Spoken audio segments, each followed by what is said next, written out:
Bonjour et bienvenue à tous, vous écoutez la préséance des Pipelettes. Les Pipelettes du Concorde, c'est un groupe de cinéphiles qui se réunit régulièrement au cinéma Le Concorde, à Nantes, pour voir des films en avant-première et qui vous en propose des critiques.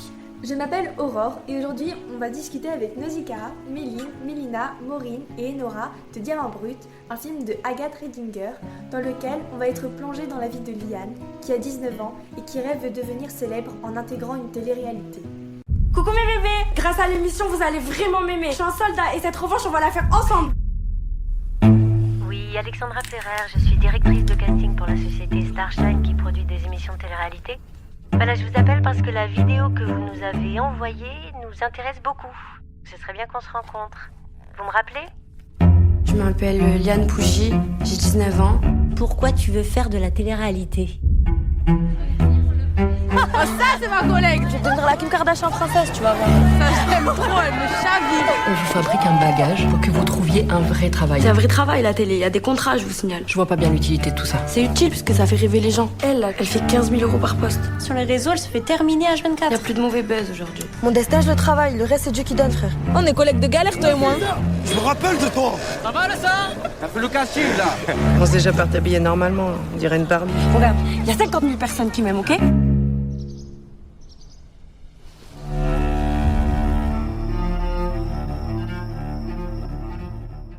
C'est un premier film de la réalisatrice Agathe Redinger.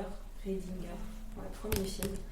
Alors elle avait fait des courts-métrages avant, dont un, dont j'ai oublié le nom, où elle avait déjà ce personnage de Liane, 19 ans, machin, qui veut réussir via la télé-réalité, etc. Et le truc un peu rigolo, je pense que vous avez vu dans le film, vous avez peut-être reconnu un acteur qui s'appelle Alexis Mananti, qui est le frère de Dino, l'amoureux de Liane. Vous l'avez peut-être reconnu. Il joue dans... il a explosé notamment depuis Les Misérables, le film de Lajli. C'est un film de 2019, je dirais un truc comme ça. Et il joue le rôle du flic horrible. Je sais pas si vous vous rappelez dans Les Misérables. Mais c'est pas grave. Mais en gros, ce qui est rigolo, c'est que là, il joue le grand frère. Et dans le court-métrage qu'elle avait précédemment réalisé, il jouait le rôle de Dino. Mais en fait, il a vieilli entre-temps. Donc elle a dit, il faut que je trouve un autre acteur qui, pour le coup, je trouve il dégage un même truc. Donc voilà. Donc c'est des thèmes, tout ça. La question de fabriquer, de réaliser, de raconter des portraits de femmes un peu différentes que ce qu'on a l'habitude de voir, c'est des choses qui, elle, la touchent. Alors, elle est née en 85, diplômée de l'École nationale supérieure des arts décoratifs de Paris. Stylée. Elle est auteure, réalisatrice et photographe.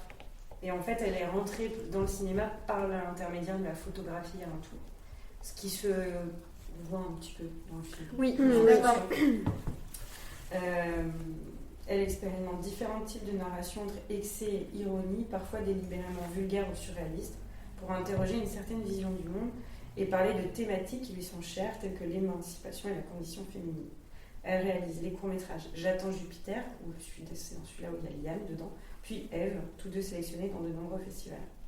C'est son premier long-métrage et ça a été présenté en compétition officielle au Festival de Cannes au titre de la Palme d'Or quand même. Pour un premier long-métrage, c'est un peu la classe. Et l'autre chose qui est intéressante pour apporter un peu de matière à votre regard sur les films, cette actrice, Malouk Kebzi, et en fait, tous les acteurs que vous voyez dans le film, hormis ceux que je vous ai dit, Alexis Mananti et l'autre gars, dont j'ai aussi oublié le nom, c'est des acteurs non professionnels et elle a fait des castings sauvages pendant assez longtemps. Et l'actrice principale, elle l'a trouvée dans le sud, elle était serveuse comme le personnage dans le film. Pendant le film, je me suis dit comment elle a... Enfin, la question du casting, je me suis posé la question de comment elle avait trouvé les personnes. Ouais. Parce que je sais pas, je trouvais qu'il y avait un côté vraiment authentique. Ouais, vrai, je suis d'accord. Dans les personnages, du coup, c'est... Bah ouais, casting sauvage. Et l'actrice, vraiment assez incroyable. Elle dégage un truc de douceur, ce qui est quand même pas, pour moi en tout cas, la première caractéristique du personnage. Enfin, elle n'est pas très douce, entre gros guillemets, bien sûr. Parce que moi, c'était drôle parce que je trouvais qu'elle avait quand même ce côté doux. Ouais, mais dans la personnalité, enfin, la façon de penser plus que dans le Pas que tout, comment elle agissait avec les gens, il y avait ce côté de... Elle contrôlait pas ses émotions, mais elle montrait quand même un côté doux. Mais pour elle, la douceur, c'était un peu sa vulnérabilité. Ouais. Les moments un peu de silence avec la musique, où je sais pas, elle est dans le train et tout, et tu sens qu'elle réfléchit. Et elle paraît beaucoup plus douce, mais elle paraît aussi beaucoup plus vulnérable, comme si dans sa douceur, elle montrait sa vulnérabilité en fait. C'est plutôt les plans où elle est seule du coup. Et dès qu'elle est avec des gens, c'est comme si cette douceur elle disparaissait et elle endossait le rôle d'une autre personne. Ouais, elle a un masque social en fait. Ouais. Et justement, le maquillage il doit avoir un rôle important. Tu parlais de masque social, peut-être que le maquillage justement il représente ce personnage qu'elle endosse dès qu'elle est avec les autres pour pas montrer sa vulnérabilité qui est sa douceur, etc., qui est en fait une qualité. Ouais, en plus, on voit quand elle est sous la douche, tout ça, avec son maquillage, il commence à partir, il commence à pleurer. Et tout, là, elle est seule, et là, elle redevient vulnérable parce ça. qu'elle a plus. Il y a beaucoup de gens dans la réalité, alors encore plus dans ces milieux-là, mais même pas que, qui utilisent le maquillage comme une sorte de protection. Je connais une personne, si elle ne sortait pas avec ses fossiles, elle se sentait genre nue devant tout le monde. Mais c'est hyper bête, mais en fait, il y a certains maquillages, ça permet comme s'ils cachaient tous leurs défauts avec le maquillage. Et dans le milieu-là qu'elle représente, c'est tellement ça. C'est aussi accéder à un idéal qu'ils pensent inaccessible avec le maquillage aussi. Complètement. Puis là tu as quand même tout ce truc-là où c'est un paradoxe aussi. Moi, je trouve que c'est un personnage qui est assez paradoxal sur plein de points, mais c'est ce qui en fait que c'est un personnage hyper intéressant. C'est que ce truc-là du maquillage, le fait en fait, elle se crée une armure un peu. Elle se crée un personnage qui lui permet de s'échapper de ce qu'elle est réellement, entre gros guillemets, quoi. Et en fait, elle se dévoile au niveau des costumes. Le maquillage, ça va avec les costumes du personnage. En fait, elle se dévoile, on voit beaucoup son corps. Elle peut avoir l'air vulnérable, justement, parce qu'elle est dévoilée. Alors qu'en fait, pour elle, c'est l'inverse. Le fait d'amener de l'artifice, c'est une manière très spécifique, codifiée de se maquiller, de s'habiller, de compléter le masque social. Je trouve que c'est un bon terme, le masque social pour l'écrire. Mais ça reste un personnage qui est quand même extrêmement bien écrit, dans le sens où on a beaucoup ce genre de personnage, surtout quand on a des films ou des courts-métrages dans les milieux plus pauvres, plus précaires.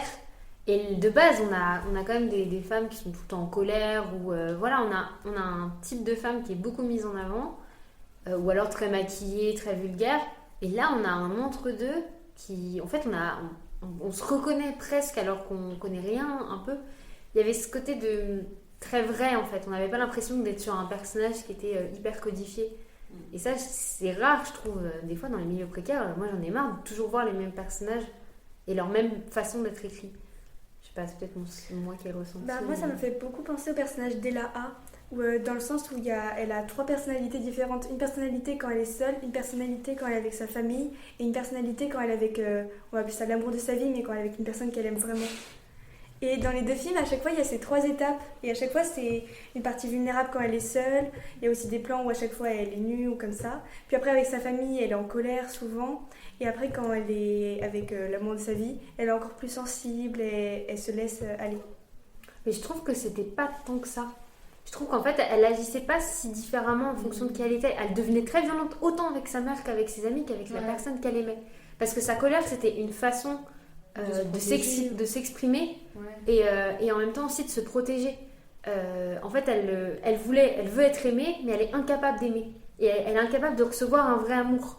Et ça, on le ressent beaucoup avec le personnage de Néo, c'est pour ça qu'il est hyper important. Il y a ce côté c'est le seul qui lui donne un vrai amour, et elle est incapable de le recevoir. Elle a trop peur, en fait, et elle est incapable de le redonner aussi. Oui, mais vers la fin, par exemple, elle s'excuse auprès de lui, elle s'allonge sur son épaule, ça, donc... Oui, mais je pense que cette scène-là, ce qui fait qu'elle est vraie, c'est que tu as l'impression qu'elle pourrait le faire avec ses amis aussi, avec sa sœur, en fait. Je trouve qu'il n'y a pas tant cette différente de personnalité, c'est juste que là, elle est vulnérable parce qu'en fait, elle a trop d'émotions et c'est le seul qui est venu la voir et qui lui a pris la main sans rien dire, sans critiquer. Ses amies, elles n'étaient pas là à faire ça. Au contraire, elle critiquait beaucoup plus ses choix. Donc elle a été vulnérable, pas parce que c'est l'amour de sa vie, mais parce que c'était la seule personne qui lui a dit « je t'écoute ». Donc c'était ça la différence. Il y a des personnages qui sont vraiment écrits, ils sont très différents en fonction des milieux. Là, c'est en fonction de comment elle se sent aussi. Et c'est beaucoup mis dans la mise en scène.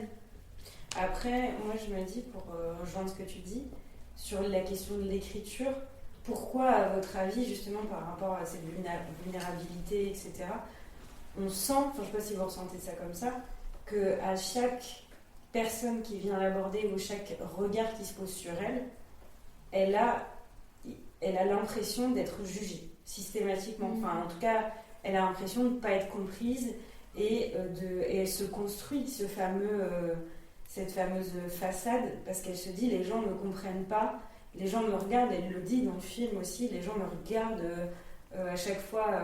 Elle veut pas de pitié, elle veut être qui elle est, quoi. Oui, puis le point de vue sur lequel c'est filmé, donc on a tout le temps que elle, un peu sa vision. Rien qu'en tant que spectateur, on a l'impression d'être nous-mêmes presque en intrusion dans son intimité parce que c'est ça, elle fait même des regards face cam à certains moments, un peu genre au tout début déjà la scène du train où quelqu'un la dérange. Ouais, c'est ça, on sent qu'elle n'a pas envie d'être dérangée et qu'elle a vraiment sa bulle et du coup on entre dans sa bulle vraiment pendant tout le film et ça crée un effet un peu perturbant mais intéressant. Bah, moi c'est... Enfin, comment j'ai vu le film, enfin pas le but mais presque pourquoi il a été fait en fait c'est souvent enfin le type de personne, c'est souvent le type de personne où on se dit ah mais elle est trop bête, pourquoi elle est comme ça, enfin pas stigmatisée peut-être pas à ce point là mais qui est mal vue des gens quoi. Et c'est vrai que du coup ça nous montre une autre version, enfin vraiment comment ces personnes sont quoi. Après là c'est une vue en particulier mais ouais, mais du coup avec son rapport avec tu vois que en fait on comprend qu'elle est comme ça pour elle-même principalement. En fait au final t'aurais plein de gens qui disaient ah c'est ça pour les hommes et tout, bah tu vois que non, c'est pas pour ça ou... Je suis complètement d'accord avec ce que tu dis. Et moi, pour moi, le film, c'est vraiment comme ça que je l'ai vu. La morale finale, c'est ne pas juger un livre à sa couverture. Pas en parlant de livre, mais en général, les personnes comme ça, qui veulent devenir influenceurs et tout, faire de la télé-réalité, se maquillent beaucoup, etc., on a tendance à dire qu'ils sont superficiels. Et là, on se rend compte de la vie qu'ils ont derrière et de pourquoi ils veulent faire, par exemple, de la télé-réalité. Et ici, par exemple, la télé-réalité, c'est complètement un échappatoire à sa vie. Déjà, sa vie avec sa mère, où ça se passe pas du tout bien, ils vivent dans la pauvreté, sa mère ne fait rien, etc. Et la télé-réalité, pour elle, c'est la porte de sortie. Et dans ce point-là de personnage aussi, que je trouve qu'elle rentre pas dans les clichés, c'est pour ça que je dis qu'elle rentre pas, le côté foyer aussi, qui est mentionné. De base, quand ça parle de foyer, je trouve qu'on a un rebalote des clichés de fou. Et là, je trouve qu'en fait, le côté foyer, c'est dit comme un passage de leur vie qui est pas forcément joyeux, mais c'est pas appuyé qu'ils ont fait ça parce qu'elle est dans un foyer, c'est pas appuyé qu'elle est comme ça parce qu'il y a une mère méchante. C'est comme un ensemble de tout. Et je trouvais ça trop bien d'avoir une représentation de ce que c'est d'être en foyer, sans pour autant que ça repart un peu dans des extrêmes. Ouais. Et c'est pour ça aussi, je trouve que l'échappatoire, c'est aussi ce côté d'en fait, elle a à aucun moment été dans un truc stable.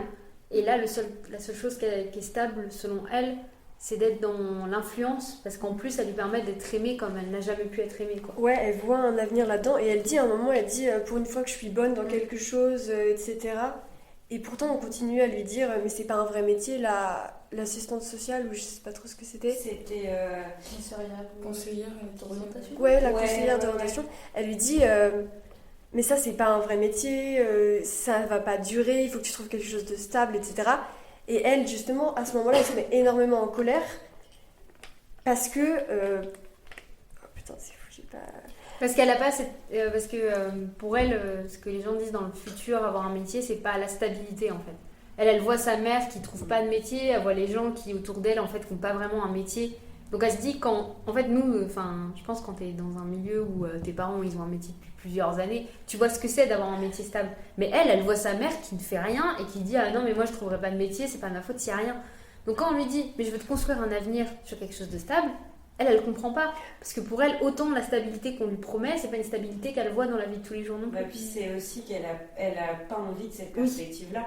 En fait, elle voit sa vie pour moi en tout cas, c'est une histoire de croyance et la croyance dans le fait d'être élu. Et en fait, dire à sa copine en plus. Et puis la directrice de casting, elle lui dit, tu as été élue, etc. C'est à toi maintenant de créer du rêve pour les gens et tout ça. Et en fait, pour moi, ce qu'on peut dire de Liane, c'est est-ce que vraiment toute la société lui dit non, mais tous les gens qui l'entourent, on va dire les gens qui appartiennent à la norme sociale qui est d'avoir un métier comme tout le monde, comme monsieur et madame tout le monde, lui disent mais non, c'est pas possible, c'est inatteignable. Et pourtant, la société produit aussi ce type de métier que sont les influenceurs, les gens qui travaillent dans la télé-réalité. Donc, à quelque part, il y a un truc, même si on sait qu'il y a une notion d'élu, parce que tout le monde ne peut pas faire ça de sa vie, et que elle aspire à une vie où elle est maître de l'action de sa vie, en fait. Elle subit pas les normes sociales qui lui disent prends un métier normal. On se doute bien que pour quelqu'un comme Liane, un métier normal, c'est serveuse, c'est des métiers qui sont difficiles, des métiers qui appartiennent plutôt à des couches sociales qui sont défavorisées. Donc en fait, elle le dit, moi le dessin, je le crée, le reste c'est Dieu. Je crois qu'elle dit une phrase du genre. Ouais, dans la voiture. Vraiment, c'est. Oui, le reste c'est Dieu.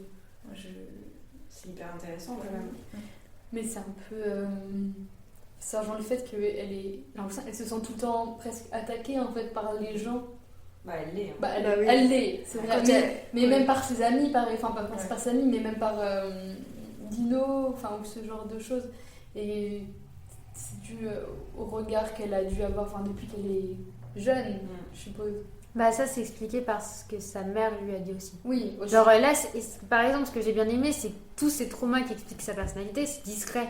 Et là, par exemple, sur le fait que sa mère, elle a dit vous savez pas ce qu'elle m'a dit au tribunal qu'elle voulait pas d'enfant, que je lui coûtais trop cher lorsqu'elle a été placée en foyer. T'entends ça, elle devait avoir, je sais pas, 13 ans, je crois, un truc comme ça. C'est hyper dur à 13 ans que ta mère te dise clairement en fait, je voulais pas de toi et actuellement dans ma vie, tu me pourris ma vie, quoi. Donc elle pense, je trouve qu'elle. Après, tu dis qu'il y a pas mal de sujets qui sont abordés discrètement et que c'est pas mal, mais après, je trouve qu'il y a aussi un côté où je sais pas si le film est exagéré, on va dire, et si elle représente vraiment la réalité entre guillemets de ces gens-là qui veulent faire de la réalité, ou alors si c'est vraiment une expérience personnelle.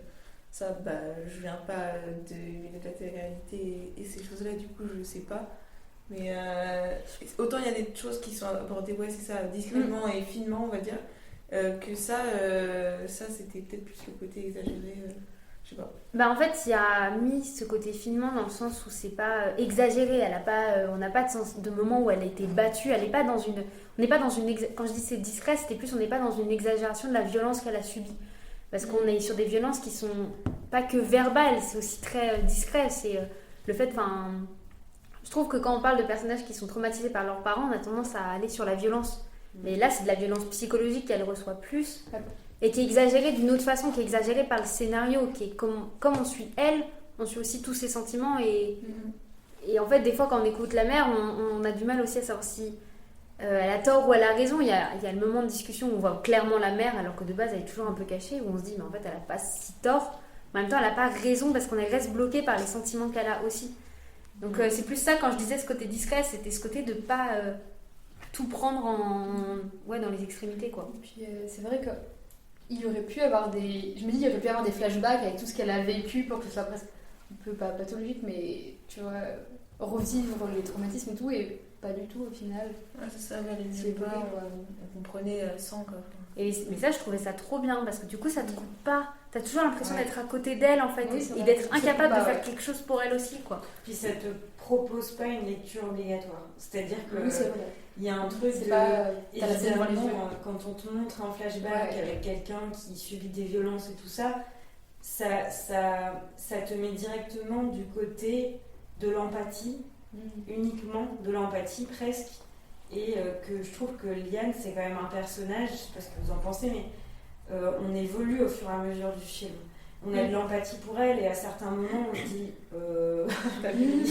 enfin il y a des moments où ils sont pas tout noirs ou pas tout blancs, les personnages, même s'il y a qu'un point de vue, le point de vue il reste nuancé, parce que des fois ça peut être un peu le problème dès qu'un point de vue, qu'on est trop pitié dans les films un peu faits sur les méchants, entre guillemets, souvent. C'est ça, à être que du côté là, en fait, ils sont gentils, puis là, on comprend toute la complexité, donc c'est bien, je trouve ça. C'est ça que avec la mère, je trouvais qu'il y avait cette complexité de la mère aussi. Dans le moment où il y a un dialogue, parce qu'on n'aime pas la mère, on l'aime pas parce qu'on a le point de vue ça, mais à un moment elle dit clairement, en fait t'es pas mieux que moi. Et il y a tout ce côté aussi de toi se questionner sur la mère aussi, mais sans qu'on dise clairement, questionne-toi, la mère en fait elle montre aussi un autre point de vue. Et en fait les points de vue ils sont exprimés par les paroles, et elle aussi elle les questionne après. Et tu sens qu'elle les questionne, mais sans que ça soit clairement dit. Et du coup ça c'est aussi hyper intéressant, parce que ton empathie elle est différente. Elle est pas forcée comme tu l'as dit, elle est aussi sur, on est un peu en mode triste, en colère aussi. Et en fait, il y a plein d'émotions qui viennent en même temps, quoi. Par rapport à la mère, au final, ce que la mère a fait vivre à sa fille, c'est une forme d'abandon. Complètement. Même si elle est présente mentalement et dans la vie de tous les jours, elle n'est pas là du tout. Elle travaille même pas, donc elle peut pas payer la maison, etc. Et peut-être que si la fille veut faire de la télé-réalité, veut avoir des abonnés, veut être influenceuse, etc. C'est pour justement combler ce manque d'affection et se sentir aimée par les gens, que les gens la voient, aiment son travail, l'aiment elle. Il y a un moment moi je l'ai trouvé horrible, hyper angoissant, c'est quand, après s'être fait son tatouage, elle commence à se filmer, elle répète 15 fois, elle refait les vidéos, etc. Et ça se voit, elle n'arrive plus à respirer, en plus elle a mal. Et j'ai trouvé ce moment-là horrible où juste elle a tellement besoin d'attention qu'elle fait des vidéos, etc. pour que les gens l'aiment. Ah, ça m'a... C'est dur, hein. Ah ouais, Mais je trouve que justement, ce truc-là, sur le tatouage, il y a une manière de filmer, je ne sais pas si vous avez remarqué, une manière quand même de filmer les attributs de ce qui font son armure, en gros, de ce qu'elle se construit, etc. De filmer les chaussures et du même fait les pieds, la scène du tatouage, le maquillage, le contouring, on va appeler. Beaucoup de sets de maquillage, ouais. Mais il y a quand même, moi j'ai mal, quoi. En regardant le film, ça me fait mal. Ces chaussures où tu vois qu'elle a les pieds ensanglantés et tout ça. Par rapport au titre, là, du coup, où Essa elle rajoute des petites paillettes, c'est vraiment du coup pas du tout brut les diamants qu'elle rajoute, c'est que en plus, c'est filmé. Alors le titre, la réal, elle a une raison de pourquoi elle l'a appelé comme ça. Diamant de manière évidente parce que ça représente un peu le diamant, c'est ce qui brille, c'est le côté un peu artificiel, mais le côté, la beauté quoi, suprême du diamant, etc. Et aussi un diamant, ça a plusieurs facettes. Moi j'avais ce côté diamant brut aussi parce qu'on n'a pas, on sait pas ce qu'elle devient après la télé-réalité, et j'étais en mode on a ce côté aussi. Du fait que pour la télé-réalité c'est un toute nouvelle chose qui va aussi un peu parce que on va casser en fait un peu le diamant, on va le remodeler, et j'avais aussi ce côté de là on l'a avant qu'elle soit remodelée par la télé-réalité. C'était comme ça que moi à la fin j'ai dit en fait diamant brut c'est hyper intéressant de l'avoir. Ouais, et le côté qu'est-ce qui va se passer après, je me suis posé la question sur le format dans lequel c'était filmé, c'est pas en... c'est du 3 quarts, c'est en 4 tiers. Ouais, j'ai vu ça. Et je m'étais presque demandé si à la fin, par exemple, dès le début, je me suis dit si jamais quand elle ira en télé-réalité, si genre les scènes elles s'agrandiront en mode ah ok là maintenant elle est dans la télé-réalité, avant c'était le avant, maintenant c'est une autre partie, mais du coup ça n'a pas changé. Mais c'est quand même une question que je me suis posée.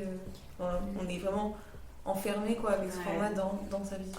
Oui, c'est vrai que moi je m'attendais à ce que en fait tout s'enchaîne très vite quand elle a l'appel de celle qui fait le casting là, tout ça. Je m'attendais à ce qu'on voit la télé-réalité, et en fait non, tout ça pas se stoppe mais se ralentit, et après on voit justement l'angoisse et l'attente de si j'ai pas ça, qu'est-ce que je vais faire de ma vie en fait. Oui, elle saute pas de joie, et on n'a pas des scènes où genre enfin et tout, je sais pas, une super musique de...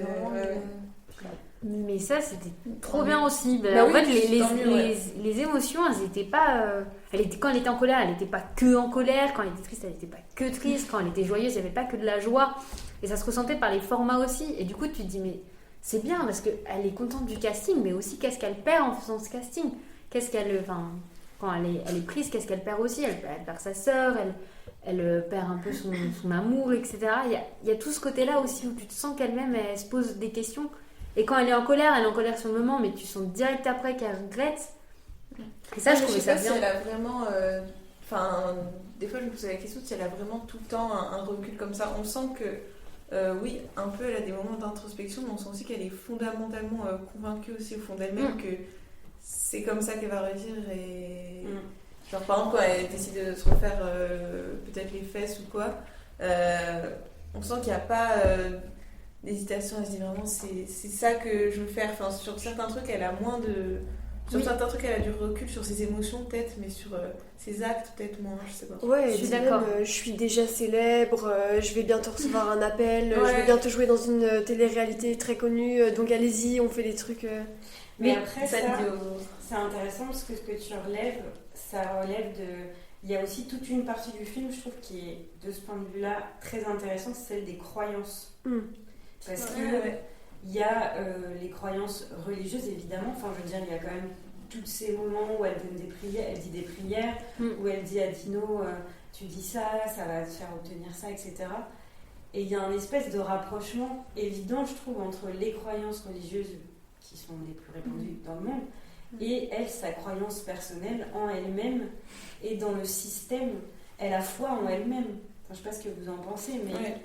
Elle croit, c'est une manière de se projeter aussi et de se donner une perspective que de croire en son salut par la télé-réalité, quoi. Mais moi, je voyais ça aussi comme absolument croire qu'elle va l'être un rajout de son masque social aussi. C'est dire aux autres, regardez, je vais être populaire, aimez-moi. C'est aussi ce côté de absolument croire parce qu'elle se dit qu'elle n'existe plus. Et elle le dit clairement en faisant une métaphore comme quoi, enfin pas une métaphore, elle dit clairement elle va se tuer si elle n'est pas prise. Dans ce côté, en fait, elle se construit sur ça parce que c'est la seule façon pour elle de voir un échappatoire. C'est comme si elle disait, si je crois assez fort, ça va forcément se réaliser si je le dis à tout le monde. Elle veut y croire dur comme fer, alors que, à mon avis, elle doute quand même. Mais moi, j'ai toujours l'impression qu'elle doute, en fait. Dans mon sentiment, quand je regardais ça, il y avait toujours ces moments où elle était seule et ces moments de nature aussi. Bon, après, j'avais une autre interprétation pour les moments de nature.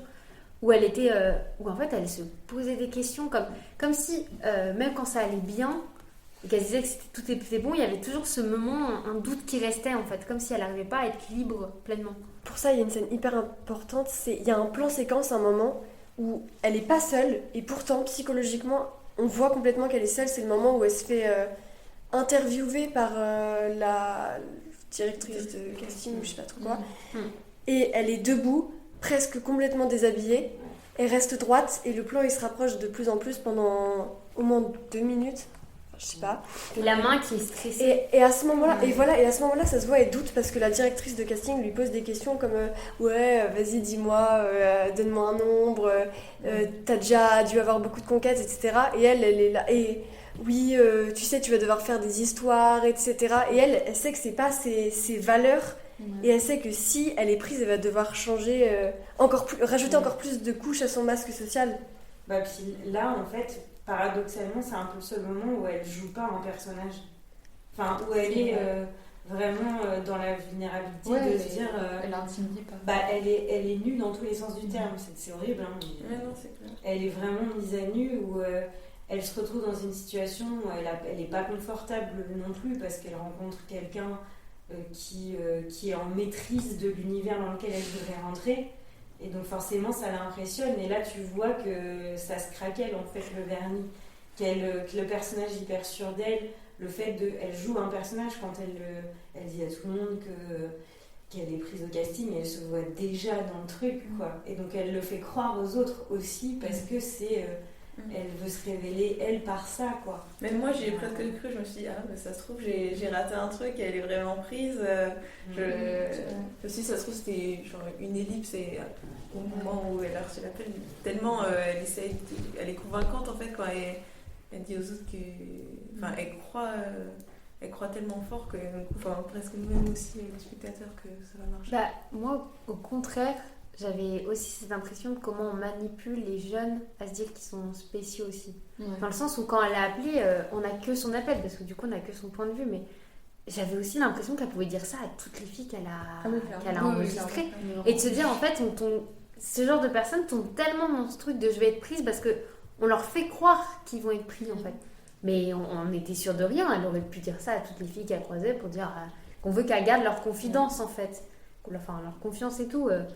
Et sur ce côté-là, moi, j'avais aussi vraiment ce côté très manipulation de l'endroit aussi où elle veut rentrer, quoi. Il n'y a pas un moment où il y a quelqu'un qui lui dit ça, justement, et après, elle lui dit non, mais elle était vraiment intéressée par moi, etc. Bah, c'est la conseillère d'orientation. Ouais. Qui lui dit, je sais plus, mais... Elle est polie et tout ça. Ouais, elle est polie. Oui, voilà, c'est ça. Et il y avait aussi sa mère, un moment, qui lui dit, je sais plus dans quelles circonstances de la conversation, mais sa mère, un moment, qui dit oui, un jour tu seras comme moi, on verra plus tard, etc. Quand sa fille lui dit non, moi je suis pas comme toi, etc., je serai jamais comme toi. Et c'est le seul moment où on a une discussion avec la mère, où la mère est montrée clairement, où le plan il est fixe. De base, on voit jamais la mère aussi clairement que ça. Oui, et ça, je disais qu'au début, on a l'impression que presque c'est que la mère qui a les torts, et que tu disais au final dans cette discussion, on dit ah oui, en fait elle aussi. C'est le seul moment où... Ouais. C'est ce que tu disais. Mais c'est le seul moment où moi j'ai vu la mère en fait, et j'ai pu mettre vraiment le vrai visage, parce que le seul moment où on la voit, elle est en colère et c'est très rapide, et c'est le seul moment où vraiment on a un plan sur elle qui ne bouge pas. Mais vous vous rappelez de ce qu'elle dit à un moment? Oui, elle dit c'est une ombre. Ouais. Bah, c'est ça. Et du coup, mais c'est ça aussi qui est hyper intéressant, c'est on voit vraiment le point de vue du personnage, même sur tous les autres personnages. Bah, pour moi, au début, quand on a eu les premières scènes, je pensais qu'elle habitait toute seule, tu vois, que c'était son petit appart. Quand elle rentrait chez elle après, qu'elle a mis tous ces petits autocollants, enfin, ces diamants sur ses talons, je pensais qu'elle habitait seule. Je me suis posé la question, je me suis dit... Mais parce que c'est vrai qu'on est vraiment proche d'elle. Ouais. Il y a une chose qu'elle dit, je sais pas si vous l'avez ressenti comme ça aussi, la réalisatrice, elle dit qu'elle a jamais voulu filmer autrement qu'à sa hauteur. C'est-à-dire, vraiment, on est toujours à peu près au niveau de regard du personnage. En termes de technique, du coup. C'est vrai que même la petite sœur, on la voit souvent là, ou alors c'est quand c'est loin qu'on... Il n'y a pas de surplomb, parce que c'est vrai que des fois tu peux avoir Enfin, t'as un surplomb, mais qui est plus lié aux situations comme comme la situation du casting, qui est quand même assez violente, même visuellement, de voir quelqu'un plein pied nu, juste droite qui bouge pas. Tu imagines, t'as la voix en hors-champ et tu imagines que l'autre personne est totalement habillée. Enfin, il y a un déséquilibre évident entre avoir quelqu'un nu qui parle debout devant une caméra. Nous, on crée ce déséquilibre en étant habillé. On crée ce déséquilibre en étant assis, habillé et en regardant quelqu'un qui est très très mal à l'aise et avec une caméra qui se rapproche. Comme si nous, on nous disait aussi, pensez à ce que vous regardez, quoi. Bah, évidemment, et ça rejoint ce que tu disais tout à l'heure. La scène, qui est une des scènes d'intro du film, d'abord t'as le truc de la dance là dans le parking, là, où tu la vois tourner autour du truc. Et puis après, ça enchaîne avec la scène du train, je crois, si je dis pas de bêtises. Et la scène du train, t'as un regard caméra, en fait, elle nous regarde nous. Et nous, on est mis à la place du mec, qui est quand même un mec horrible, qui la traite de tous les noms, etc. Donc ça nous interroge nous, dès le départ, sur le regard qu'on va porter sur elle, tu vois. Enfin, puis c'est vrai que d'entrée de jeu, quelqu'un qui ça questionne notre propre jugement, je trouve. Oui, c'est ça, tu culpabilises presque à la juger en regardant ou quand tu vois comment les autres la traitent, t'es là, bah... Mais nous on fait pareil en fait. Oui, parce que des fois, ils disaient juger le livre, etc. Ils disent même juger la quatrième couverture. Oui, ça m'a fait rire ça. Bah t'as ça, et puis du coup ça pose plein de questions justement sur... Il y a tout ce qu'on pourrait appeler un paradoxe, mais qui pour moi n'en est pas un, tu vois, mais il y a tout ce côté où on la juge sur la manière dont elle se fringue, dont elle se maquille, dont elle se coiffe, ses chaussures, machin, on la fait chier parce que son physique correspond pas aux standards de la normalité dans notre société, etc.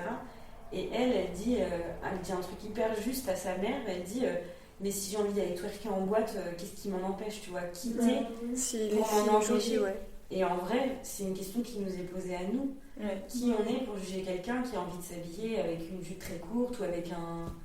Toutes ces questions-là, elles sont intéressantes. Et ça amène une question que j'avais envie de vous poser par rapport à ce film. Est-ce que vous estimez que ce film est un film féministe. Ben moi, c'est la question que je me suis posée aussi. Je savais pas. Je pense qu'un peu. Pas féministe. Pas nuancé, je sais pas. Bah pour moi un peu quand même parce qu'elle a quand même dit c'est mon corps, je fais ce que je veux, tout ça.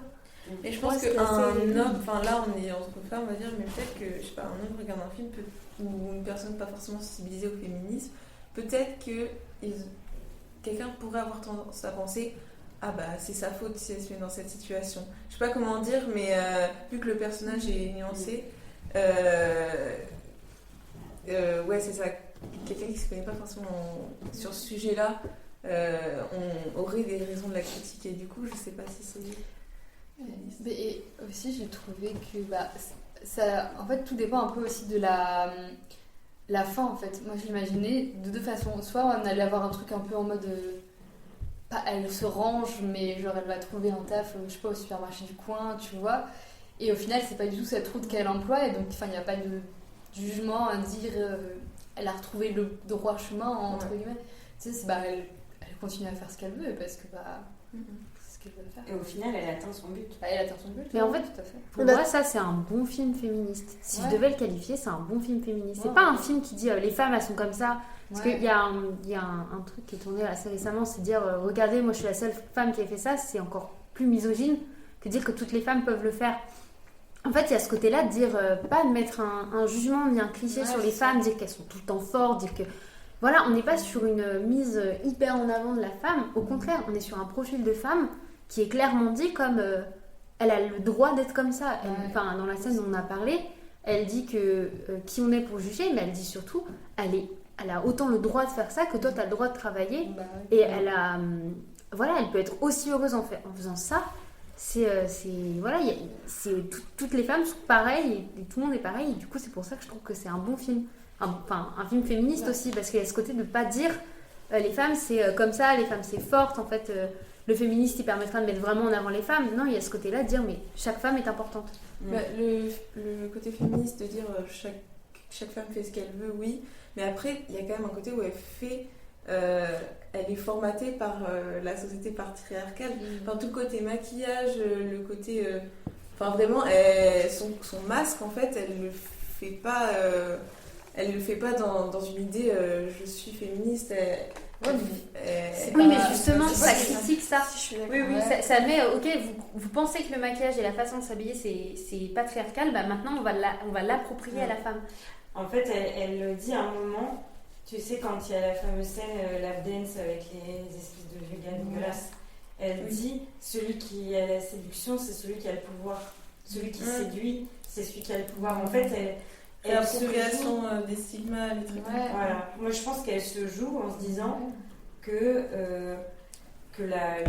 elle se forme, dans les formes, elle prend tous les atouts de ce qui peut ressembler à une femme objectifiée par la société patriarcale.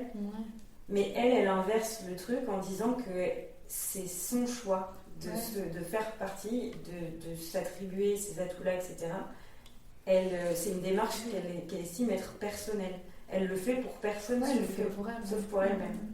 Mais c'est pareil, comme quand on la voit dans la boîte de nuit, elle a ce regard, la femme qui est en train de danser.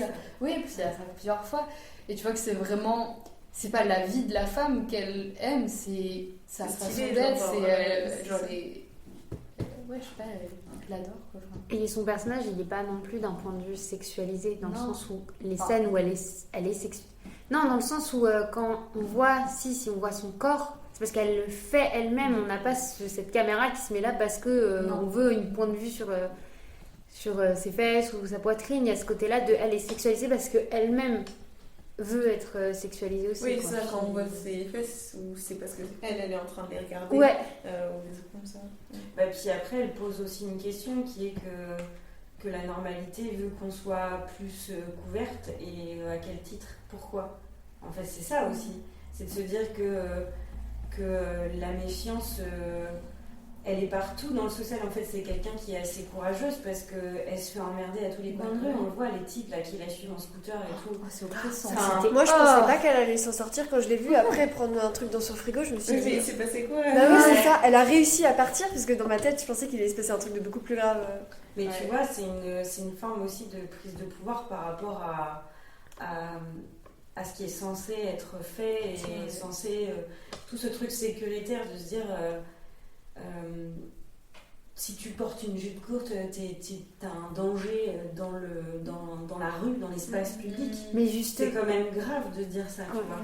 Donc quelqu'un qui, au contraire, se dévoile et se dit moi j'ai envie d'être comme ça, démerdez-vous, c'est votre problème si ça vous plaît pas.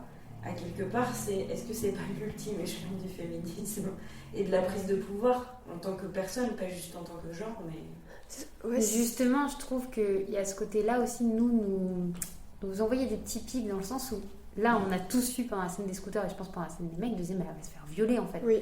Et en fait, il y a ce côté-là de dire, pourquoi vous pensez qu'elle allait se faire violer ? Bah oui, et moi, c'est vraiment la question, je me suis dit, pourquoi je pense ça, en fait ? Parce qu'on m'a dit que si je m'habillais comme ça et que si j'agissais comme ça, j'allais me faire violer. Mais et en fait, là, tu questionnes aussi, et c'est pour ça que c'est un bon film féministe, quoi. En ce sens, et c'est pour ça que j'arrive pas à comprendre, enfin, j'arrive à comprendre, mais en ce sens, pour moi, c'est plus une critique sociétale qu'un film féministe. Et ok, il y a l'idée du féminisme dedans, mais pour moi, ça critique vraiment le fait que la société nous dicte de faire ça. Et c'est pour ça. La construction des normes plus. C'est ça, c'est vraiment ça. Et quand elle dit si j'ai envie de sortir en mini-jupe et de danser ou je sais plus quoi, qu'est-ce qui m'en empêche ? Pour moi, c'est vraiment. C'est la société qui nous dit que ça, c'est pas bien. Mais en vrai. Mais le féminisme, c'est une décision. Mais en ouais, fait, le féministe, mais... en fait, c'est qu'on a une tendance de vision du féminisme qui est poussée par les extrêmes. On nous dit le féminisme, c'est juste le fait de mettre en avant. À cause de qui ? Bah, à cause des hommes, mais je veux dire là. Donc la société. Donc oui, mais je veux dire là, le film, il peut être féministe. Et quand je parle d'un bon féministe, c'est très mal dit, mais c'est dans ce côté-là où elle ne parle pas de féministe en mettant en avant les femmes, elle met en féministe en déconstruisant la société.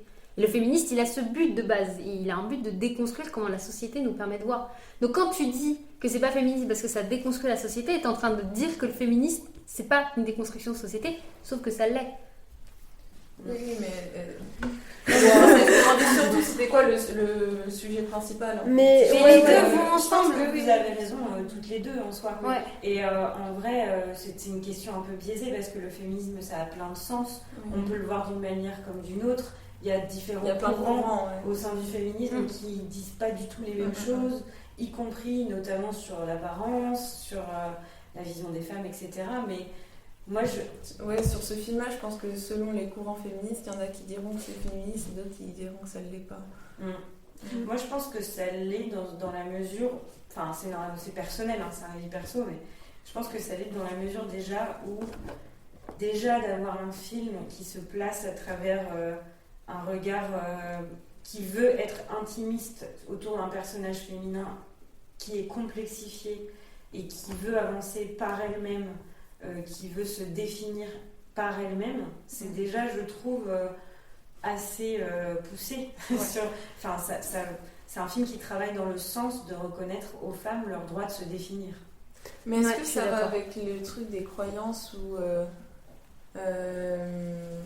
Est-ce qu'elle fait vraiment les choses par elle-même ?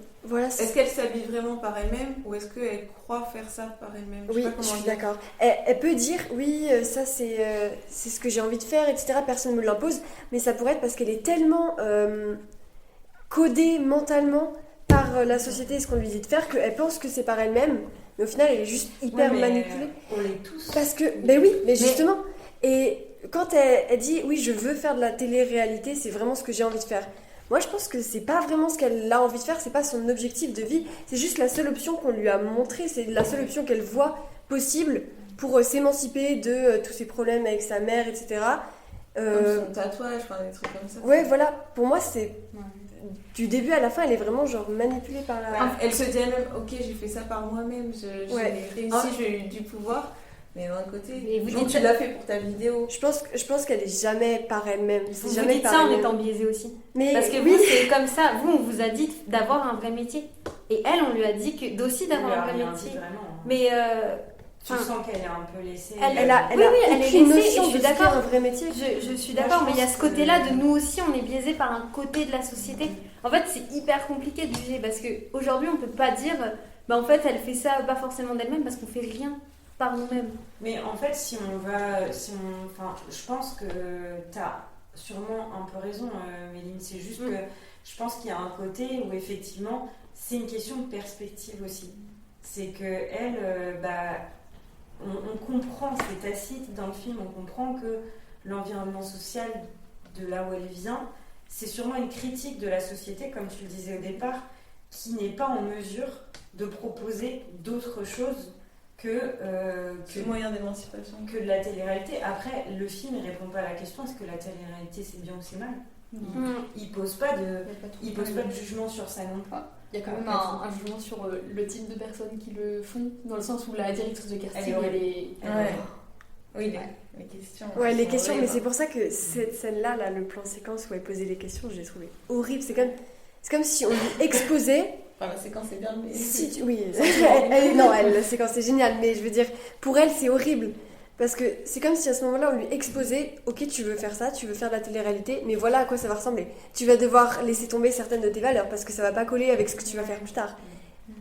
Et donc, elle va encore plus rajouter des couches à son masque social, et donc, elle sera pas du tout libre et elle sera pas du tout ce qu'elle a envie d'être sans. Oui, tu as pas l'impression qu'elle sera plus libre. Elle sera encore moins. Mais en fait, c'est compliqué parce que dans tous les cas, on n'est jamais libre. Donc en fait, la question, elle est trop compliquée parce qu'on est biaisé en étant des personnes qui sont quand même dans un milieu qui est plutôt bon en fait. Quand moi je vais travailler quelque part, je me mets aussi un max social et un masque social qu'on nous oblige aussi. Mais on nous oblige de la façon dont la société veut qu'on nous oblige. C'est important. Mais tu parles à une personne autiste, c'est autant horrible pour elle de se créer un masque social pour le travail que pour de la télé-réalité. Tu vois, en fait, c'est qu'on est biaisé aussi par nous, comment on vit. Parce que, c'est déjà que la télé-réalité, dans la société, on l'attache à un certain milieu social et c'est illégitime. C'est pas... on dit souvent, c'est plutôt quelque chose qui a tendance à être critiqué plutôt que loué, plutôt que de dire que c'est un truc utile pour la société ou quoi que ce soit. Et après, là où peut-être il y a un sillon intéressant, par rapport à la directrice de casting, et là où tu as un regard pour moi critique sur ça, c'est qu'on pourrait se dire la télé-réalité ça reste de la télé. Et on sait que quand tu regardes la manière dont c'est produit, en fait c'est écrit, que tu as des destins comme celui de Nabila par exemple qui te montrent qu'en fait Nabila elle est loin d'être juste la nana qui a dit j'ai pas de shampoing, d'où t'as pas de shampoing, etc. C'est quand même quelqu'un, vous avez pas la ref. T'es une meuf et t'as pas de shampoing. C'est qui déjà la meuf qui a vendu l'eau de son bain? C'est...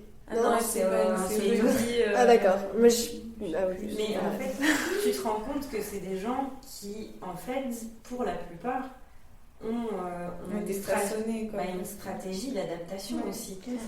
C'est que mine de rien, ils se sont fabriqués des personnages parce que c'est scripté, etc. Ça veut dire que s'ils se fabriquent des personnages, c'est qu'ils ont déjà une connaissance des rouages. Contrairement à ce qu'on peut se dire en regardant de la télé-réalité, c'est des gens qui stratégiquement répondent à l'environnement qu'on leur propose, mais qui ont des stratégies personnelles. Ils savent comment faire réagir. Là, le parti pris, ils savent comment jouer de ce système-là, qui est celui de la télé-réalité, celui des réseaux sociaux, se faire la thune avec les marques.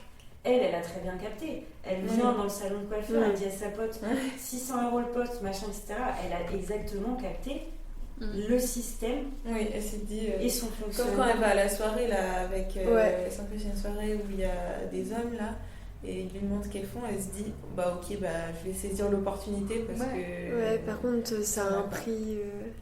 Oui, quand voilà, elle fait fait monter le prix parce qu'elle se dit ils sont capables de payer. Ils se servent de moi, je vais me servir d'eux, quoi. Oui. Ouais. Mais oui, je trouve que c'est un peu comme de nombreux films. Enfin, Chien d'Acas, rien à voir, mais la question du déterminisme social, plus tu grandis, ça détermine en fait qui tu vas être, malgré tout, même si on dit tu peux faire tout ce que tu veux et tout. Non, mais c'est vraiment un des gros sujets du film. Mais d'ailleurs, même les mecs, les meufs, enfin. Ah oui. Mais c'est vrai que c'est un personnage. Comme dans Chien de la Caisse, pour rejoindre ce que tu dis, qui agit à l'encontre de ce qu'elle est censée être et de son déterminisme en fait. Elle essaye d'agir contre, quoi. Elle veut un peu changer de... Pas de classe sociale, mais de... Bah si, comment ça Le s'appelle ? milieu social. Voilà. Elle veut passer de... Enfin, elle voit sur les réseaux, etc., des gens qui disent « Ah ouais, là, je suis à... J'ai cette Lamborghini. Ouais, voilà, je suis Elle le dit riche. souvent, je suis pas normale. Je suis l'élu, différente. je suis différente. C'est ça, elle veut pas faire partie de ce tout-là. Ouais. Et sa mère, à ce moment-là, pardon. Oui, vas-y, non, vas-y. Sa mère, à ce moment-là, quand elle dit « Ouais, je suis différente, je suis pas comme toi », elle lui dit... Et j'ai trouvé ça intéressant, elle lui dit « Oui, on verra plus tard. Et je me suis dit, ça se trouve, sa mère, elle était comme elle avant, et elle a eu des rêves brisés. Ouais. Et c'est pour ça qu'elle a fini comme ça. Parce qu'elle n'a pas réussi à atteindre son objectif comme sa fille le fait maintenant. Et peut-être que c'est pas ce choc, mais ce traumatisme, enfin cette blessure qu'elle a vécue plus jeune, et elle a retransmis à sa fille parce qu'elle a pas envie de la voir réussir, mais elle a pas envie de se sentir seule. Elle lui dit t'as des rêves trop grands, ça va te faire mal. Ouais, voilà, elle a peur que sa chute soit trop forte. Si mais vous trouvez pas que ça change pas du milieu social à un autre? Je sais pas, enfin, il y a personne ici en disant je vais faire ça.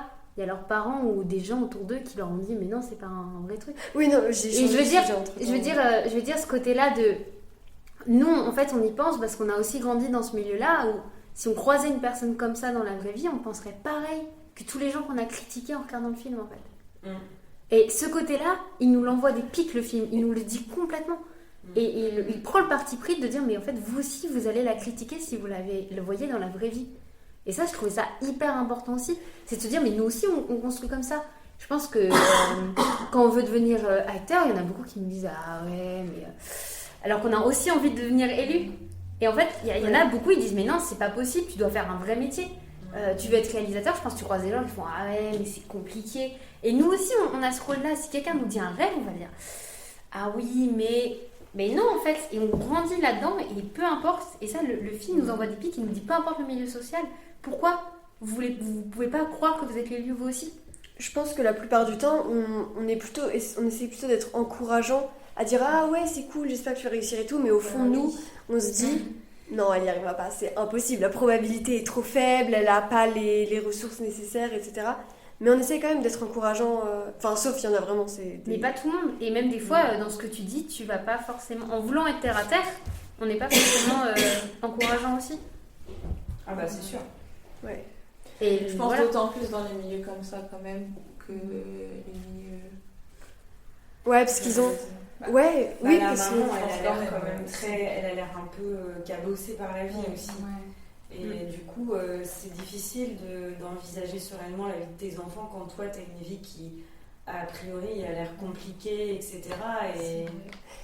J'avais vu un reportage sur les différents milieux sociaux et c'était des enfants des milieux sociaux aisés, voire même nobles. Et on leur demandait ce qu'ils voulaient faire plus tard et on voyait que les enfants de ces milieux sociaux ont beaucoup moins de difficultés à s'imaginer de grandes carrières, etc. Alors que les enfants de classe sociale beaucoup moins aisée, ils se contenteront de dire moi je veux avoir un travail, etc. Mais ils n'oseront pas viser des choses qui leur paraîtront insensées et impossibles. Bah justement, c'est en sociologie qu'on a... Mais c'est hyper intéressant. Le capital, les différentes formes de capital. Ouais. Déjà, c'est des questions de perspective, d'horizon social en fait. Oui, c'est vraiment de se dire, selon d'où tu viens, tu es plus ou moins doté, soit en capital économique, capital culturel, capital social. Et ces trois capitaux peuvent change absolument tout dans ce qui te donne des perspectives dans la vie. D'ailleurs, tout ce qui est... Ce schéma-là fait que les enfants de gens qui ont des postes à haut niveau, etc., reproduisent le milieu social de leurs parents. Généralement, quand tu regardes des écoles genre l'ENA, Polytechnique, etc., en fait, souvent, ça se passe de génération en génération parce qu'ils se transmettent un savoir-être, des codes, des connaissances qui font que ces enfants-là auront moins de mal à suivre les chemins de leurs parents. Quoi. Et puis, pour moi aussi, en fait, par exemple, moi, si jamais du jour au lendemain, je serais là en mode je veux être actrice, Bah, mes parents seraient peut-être pas hyper d'accord, mais ils me laisseraient essayer, quoi. Mais au supporterais, tu vois. Au fond d'eux, ils penseraient peut-être oui, il n'y arrivera pas. Mais c'est quelque chose que tu peux pas forcément te permettre. Sinon, ils devaient m'envoyer à une école, une école de théâtre, je sais pas, comédie française ou. Non, mais tu vois, ce que tu dis, c'est que en fait, quoi qu'il arrive, tu peux tenter les trucs et tu. Oui, t'as le droit d'avoir des rêves selon les milieux. Ouais, c'est alors que après, t'as des paramètres que t'as ou t'as pas, c'est dans le capital économique. Si tu veux étudier l'actorat, je sais pas dans quelle école, faut pouvoir se payer l'école, faut pouvoir. Faut pendant des années pas avoir de revenus et puis. Ça, c'est valable. Des métiers difficiles, quoi. Ouais. Tu n'étais pas acteur comme ça. Complètement. Enfin, dans plein de métiers. Vous avez vu comment on a digressé. C'est ce que j'étais en train de dire. La sociologie. Pour revenir à Diamant Brut. C'est un truc de sociologie. C'est ultra sociologique. Mais d'ailleurs, moi je sais pas ce que vous en avez pensé de la relation avec Dino, mais moi je trouvais que. Parce que c'était un mec, on se disait tout le temps. Enfin, c'est une relation amoureuse, mais moi je le voyais pas spécialement comme ça. Parce que pour moi, c'était toutes deux personnes qui étaient reliées par. Qui se comprenaient parce que tous les deux ils ont vécu en foyer, ils savaient un peu ce qu'ils vivent. Et pour moi en fait c'est pas forcément de l'attirance qu'ils ont entre eux, c'est plutôt c'est quelqu'un qui peut-être comprend. Il y a un moment où il y a eu un rapprochement. Un big rapprochement quand même quoi. Et on sentait que j'ai oublié son nom. Il proposait quand même de vivre ensemble plus tard. À la maison il a dit on vivra ensemble. Ah oui, Yann. Mais c'est pareil, c'était plus en mode. C'était à sens unique quoi. Ouais, c'est pas on aura des. Elle avait pas l'air forcément attirée par elle. Justement, il y a un moment du coup il y a le rapprochement. Et Dino demande à Liane, oui, je t'attire pas, c'est ça le truc, et elle répond rien.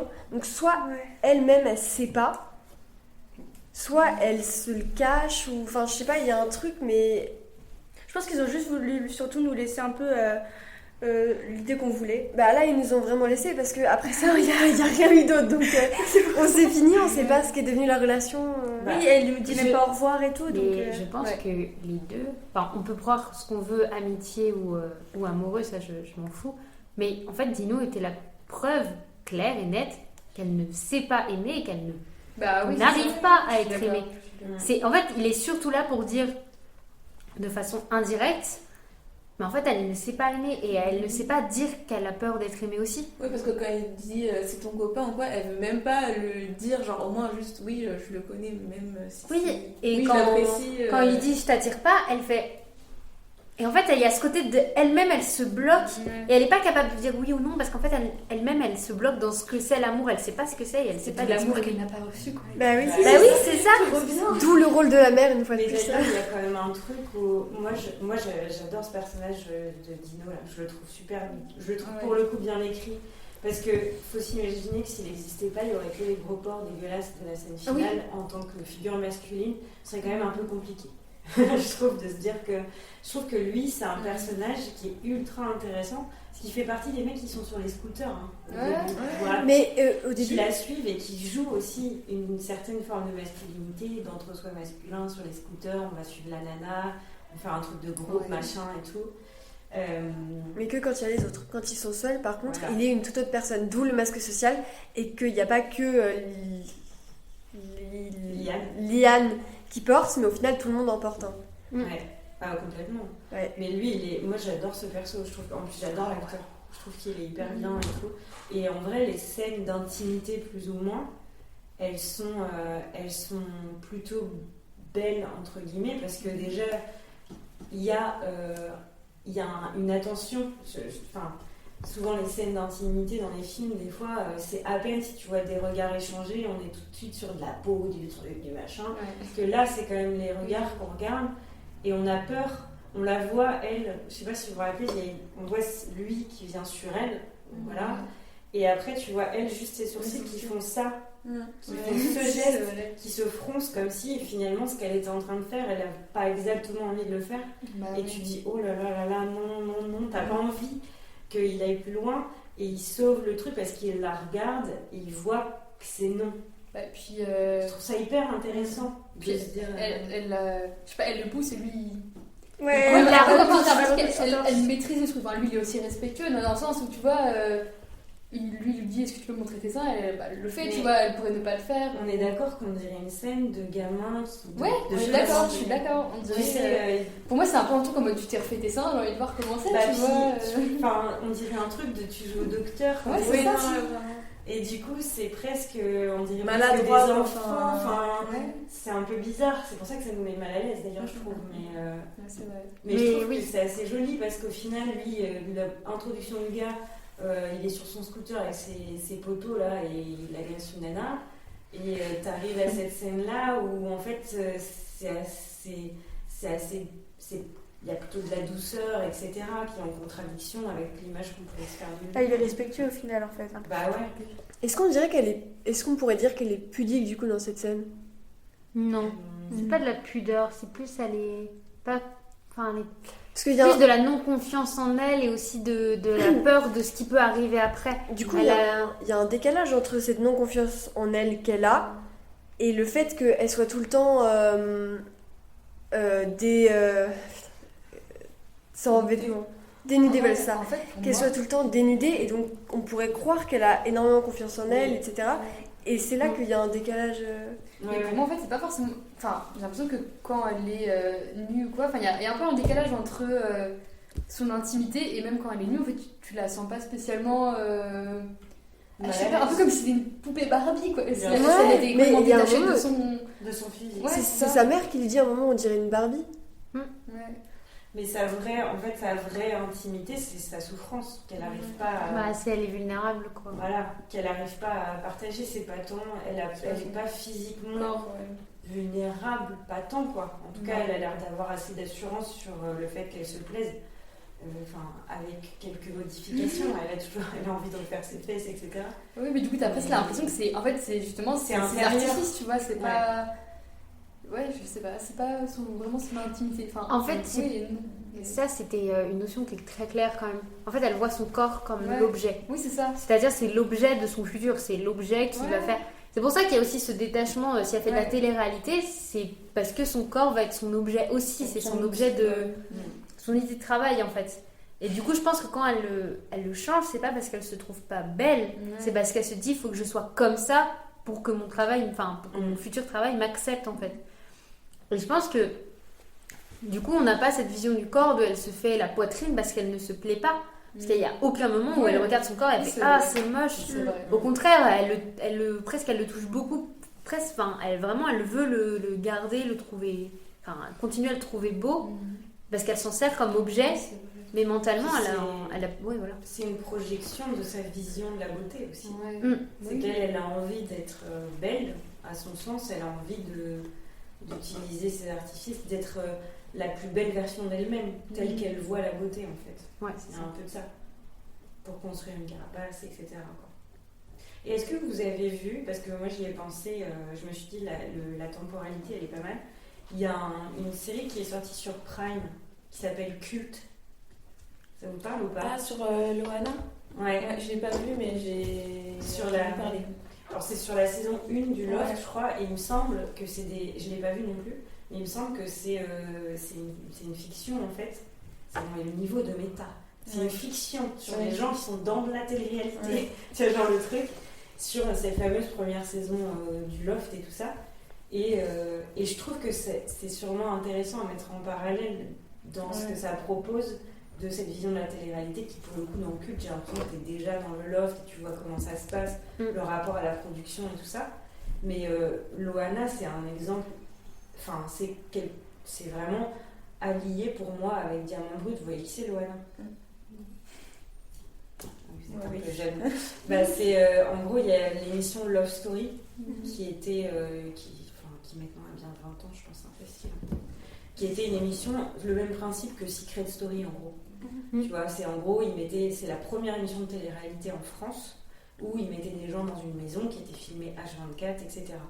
Et la première saison, c'est Loana qui l'a gagnée. Et Loana, c'est probablement une des personnes les plus connues de la télé-réalité française, mais qui aujourd'hui est dans un état très compliqué. En gros, c'est ça qui est intéressant à lier avec Diamant Brut, c'est que le discours peut-être que propose Diamant Brut sur la télé-réalité, c'est que même s'ils sont stratégiques, qu'ils se construisent un personnage, etc., la production va probablement vouloir jouer sur les fragilités initiales de ces gens-là, parce que beaucoup viennent de milieux sociaux compliqués, avec des parcours de vie compliqués, etc. Et du coup, ils vont des fois appuyer sur ces fragilités, se dire que ces fragilités-là, elles sont un moyen d'obtenir ce qu'ils veulent obtenir à l'écran, soit du buzz. Ouais, je crois que la série revient pas mal sur les fragilités du personnage, en fait. C'est ça. Et donc derrière Loana, la caméra, Loana, elle a une vie horrible au départ. Et elle arrive là, et elle fait le loft, elle gagne énormément d'argent, etc. Et après, tout part en vrille pour elle, quoi. C'est-à-dire que c'est pas un salut pour elle. Elle est rentrée dans ce milieu-là. Certes, elle est connue, elle a écrit des livres, elle a gagné beaucoup d'argent sur ça, mais elle a payé le prix fort derrière parce que... Elle est connue pour les critiques qu'on lui a faites, en fait. Parce qu'en gros, je crois que ce qui a surtout fait le buzz, c'est qu'une scène où elle est filmée, je crois, dans la piscine, où on sait pas si elle fait l'amour à quelqu'un, enfin les deux en direct, personnes, mais en direct, et les deux personnes... Donc c'est ça, tu deviens connu, mais parce qu'on te critique, parce qu'on te juge, etc. En fait, du coup, c'est... Mais il y a une scène dans Diamant Brut où elle danse un moment. Ouais. Et la scène, on se pose presque la question de où est-ce qu'on est, qu'est-ce qu'elle fait là, etc. Et elle danse et elle est sous les feux des projecteurs et elle tombe. Et le moment où elle tombe, j'ai l'impression qu'il y a ce moment-là où on dit... Il n'y a pas un moment où elle tombe, où elle est au sol à la fin. Elle est au sol et elle respire fort. Oui, moi j'avais cette sensation qu'elle était tombée. Et je voyais cette scène vraiment comme elle est sous le feu des projecteurs, mais qu'est-ce qui va suivre? Et sans que ça soit dit clairement, t'as juste cette scène-là, et moi je l'ai interprétée comme ça en fait. Mais d'ailleurs, à un moment, la scène où elle regarde la fille qui danse en boîte de nuit, et après on voit une scène où elle les rejoint, pareil, habillée comme elle, c'était en relation avec ça. Oui, c'est ça. Et on les voit sur le sol, presque. Enfin, je sais pas, presque c'est un squat abandonné, tu vois. Et tu te demandes si c'est pas un truc. On dirait un tableau. Ouais. C'est pas une critique de. Au final, ça c'est ce que tu vois, mais derrière. C'est pas terrible. En fait, il y en a plein d'autres qui attendent avec les mêmes rêves. Puis elles sont un peu en mode ultra bien sapées, ultra habillées, tout dans une espèce de cave un peu glauque. Oui, mais c'est celle-là dont je parlais, je trouvais le personnage. Et après, je sais pas si c'est avant ou après elle danse, et après, oui, ça je me demandais pourquoi elle était sur le sol en train de. Mais moi je l'avais vue tomber, mais je suis pas sûre de moi. Mais oui, on voit cette scène et presque elle leur met bien, et il y a ce côté ce côté un peu l'envers du décor qu'on idéalise, mais en même temps qu'est-ce qui se passe derrière, quoi. Il y avait juste un truc que j'appréciais, c'est comment j'ai une question pour vous après. C'est comment la nature, elle représentait son état. Genre d'un seul coup, quand on avait une scène où elle se sentait libérée, on avait des trucs tout doux, du vent. Puis d'un seul coup, on avait quand d'un seul coup elle était en colère, on la voyait assise avec un truc qui fait un vent puissant. Et en fait, il y avait ce côté où la nature, t'as l'impression, on ne sait pas si c'est elle, comment elle voit la nature, ou comment la nature est à ce moment-là, mais vraiment on a cette sensation que la nature représente son état. Mais il y avait la même chose dans Ella, où les seuls moments où Tu voulais pas. Tu voulais dire? Ah oui, non mais j'avais fait le lien tout à l'heure. Bah oui, il y avait que quelques scènes dans tout le film avec de la nature où ils étaient dans la forêt, c'était les seuls moments où elle se sentait libérée et bien. Ouais, vu qu'elle extériorise pas ses sentiments verbalement ou quoi quand elle est toute seule, le moyen de la réalisation qu'elle trouve pour nous faire ressentir ses émotions, ça a été le décor en fait. Mais la nature, je crois, est souvent utilisée même dans les peintures, l'art en général, pour représenter la liberté, etc., le soulagement, la douceur. Mais même dans la scène où elle est sous la douche, là, et t'as l'eau, elle pleure, mais en même temps, t'as l'eau qui cascade de ses yeux comme si elle pleurait encore plus. Et la musique aussi, d'un seul coup on a une musique qui fait tant, d'un seul coup elle s'accélère. La musique, elles sont très classiques. Ça s'alterne entre les musiques qu'elle écoute elle. Oui, et il y a ce côté très drôle. Voilà, de détachement entre la musique et ce qu'on voit aussi, et tout ça, et en fait qui crée ce mélange aussi. Il y a un truc super intéressant qu'elle dit dans le dossier de presse, que moi j'avais pas relevé mais que je trouve super intéressant. Quand elle arrive dans l'espèce de palais, palace, les grandes maisons du sud, magnifiques, incroyables, et qu'elle elle est dans les couloirs comme ça, puis elle se balade, et elle croise des statues de nanas, des statues antiques qui sont nues. Et en fait, elle dit dans de ses fresques qu'elle a volontairement fait ça pour dire, et je pense que la musique a cette valeur-là aussi, pour dire quand on met une femme nue sur de la culture légitime qui est ces statues-là, etc. Le nu est beau, noble, revendiqué, glorifié, etc. Alors que quand elle est dénudée, elle va s'en prendre plein la tronche. Ça, je trouvais ça hyper intéressant. C'est comme c'est comme aussi sur le corps des femmes, on a tendance à vouloir les femmes super minces, et tu regardes les déesses qui sont partout en statue, et à aucun moment elles représentent les critères de beauté qu'on a aujourd'hui, mais pourtant elles ont tellement de valeur, alors qu'en vérité elles présentent exactement comment la société en fait elle veut un regard sur les femmes, et je sais pas comment expliquer. Il y a un super historien, il y a un super historien qui s'appelle Georges Vigarello, que moi j'avais vu en cours en sociaux, qui a écrit un livre qui s'appelle Histoire de la beauté, et dans lequel il disait que en fait l'idéal de beauté est toujours le plus inatteignable. C'est-à-dire que à l'époque, si tu prends l'époque de la Renaissance, etc., en fait, ceux qui étaient bien en chair, c'est ceux qui avaient de la thune, ceux qui avaient de l'argent, qui pouvaient se permettre d'être bien en chair, et du coup, c'était des corps en santé qu'on valorisait. Et en fait, ça représentait une petite partie de la population qui pouvait manger à leur faim à ce moment-là. Et aujourd'hui, on est dans le schéma inversé. C'est-à-dire qu'aujourd'hui, moins bien tu manges, moins cher tu manges, plus tu manges gras, et plus tu es fort, en toute logique, ça dépend des gens bien sûr. C'est quoi le nom du historien déjà ? Georges Vigarello, Vigarello. Et en fait, l'idéal de beauté, surtout féminin, il est la chose la plus inatteignable. C'est clair qu'aujourd'hui, être le plus mince possible en mangeant accessoirement pour rester en vie et en bonne santé, c'est impossible. C'est pas dur, c'est impossible d'être hyper mince comme les mannequins qu'on voit. Tu peux t'enlever tes côtes flottantes. Après, c'est relié avec c'est toujours relié avec le capitalisme, attention. Oui. Marx. Mais c'est vrai, c'est que c'est la classe sociale qui donne l'exemple pour les autres. Exactement. Il faut avoir beaucoup d'argent pour manger sainement, parce qu'en fait ça coûte pas forcément, mais... J'ai un jeu vidéo là-dessus. J'ai un jeu vidéo où tu apprends les langues, et en fait c'est des langues en fonction des paliers d'une tour. Je sais plus. La tour de Babel un peu. Et en fait en fonction, par exemple tu commences un peu par des gens, vraiment c'est la classe la plus basse, et tu as des guerriers qui disent non, vous pouvez pas rentrer, c'est que pour les guerriers, voilà. Et en fait, quand tu rentres et tu apprends leur langue, le premier palier, les gens sont nommés les impurs. Et après, tu arrives dans un autre palier, et là, les paliers, c'est un peu ceux qui se considèrent pour des dieux, et qui disent à ceux du palier en bas, ah non, eux, ils sont bêtes en fait, ils comprennent pas. Et alors que ceux du palier d'en bas, vraiment les idéalisaient. Et c'est tout le temps comme ça. C'est la même image que vous connaissez la pyramide de la mode. C'est une pyramide de la mode. En gros, la mode, elle démarre de la pointe. Ah oui, oui. C'est-à-dire ceux qui littéralement sont en haut et ont un look pointu. C'est tous les mecs que tu vois à la Fashion Week qui sont habillés, et toi, t'es là, ok, et c'est concept. Et ça représente vraiment 1% du haut de la pyramide.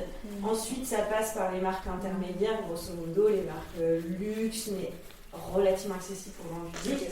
Et le socle, c'est la population, les gueux, qui au bout d'un moment vont s'habiller comme ça, ce qui avait l'air complètement what the fuck et qui était ostentatoire pour ceux qui étaient en haut de la pyramide. Ça ruisselle vers le bas et tout. Tout devient plus accessible, mais du coup c'est plus à la mode. Et après au début t'es chez Dior, et après t'es chez H&M. Ouais. Et après il y a un nouveau cycle, une fois que c'est chez H&M, c'est plus chez Dior. Mais justement, il y a un truc des classes, entre les classes aisées et les classes moins aisées.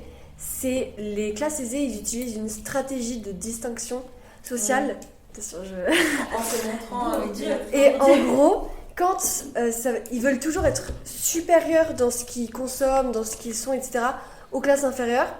Et donc, si par exemple la classe inférieure se met à manger des produits, du caviar par exemple, qui est jugé être un aliment de riche, et les classes aisées se mettront à consommer quelque chose encore plus, des feuilles par exemple, parce que c'est plus sain, etc., pour toujours se distinguer des classes inférieures. Et c'est ça, et c'est pour ça que les choses se renouvellent constamment. Mais d'ailleurs, vous savez que les trucs comme Dior, Louis Vuitton, etc., ils ciblent aussi un peu le bas de l'échelle, parce qu'en fait, c'est même...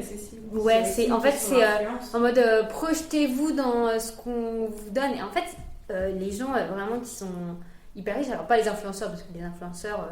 en fait, eux aussi visent la classe la plus basse, mais en fait, je pense que les ultra riches, ils s'habillent pas forcément en vrais vêtements de marque, en fait. Ou c'est des marques qu'on connaît pas nous, parce qu'en fait, Dior, Louis Vuitton, ils nous visent un peu en mode donnez-nous tout votre argent. Un seul objet Dior, et tu C'est vas ça. le montrer partout. Ouais, c'est ça. Et il y a ce côté-là de aussi.